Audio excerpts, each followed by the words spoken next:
For months, social media users have been both fascinated and unsettled by one name, Maverick Aoko Otieno, a fiery commentator and an apologetic voice on X, which is formerly Twitter. Aoko has earned a reputation for making bold, sometimes controversial predictions, but what has happened this time has left many, even our critics, in disbelief. It all began with a series of tweets that many dismissed as baseless rumors.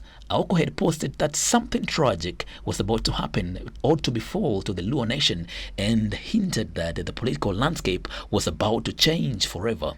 When she tweeted that Baba's health is deteriorating and odium insiders are hiding it, party loyalists rushed to discredit her, calling it cheap propaganda.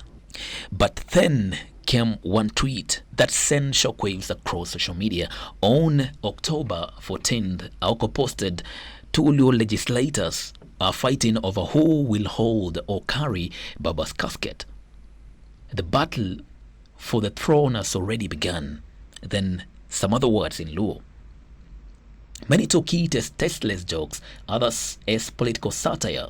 ODM supporters flooded her timeline, accusing her of spreading lies, disrespecting Raila Odinga, a man still revered as the face of Kenya's democracy. But in less than 24 hours, the unthinkable happened. Kenya woke to the devastating news Raila Odinga was dead.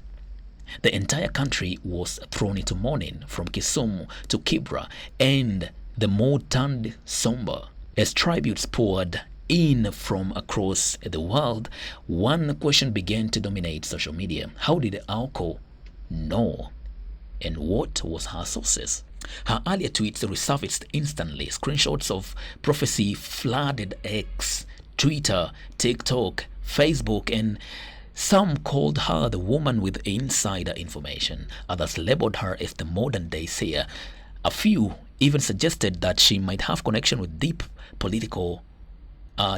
politicians within the political circle, or something beyond comprehension. Within hours, hashtags were trending. The name Aoko was trending all over social media. In later post, Aoko wrote, "I don't celebrate death, but I won when I see. The signs were clear. Whenever I tell you that your woman is pregnant, go buy Pampers." That single line reignited debates across the nation. Was Aoko simply well informed, or does she have access to insider information that the public doesn't?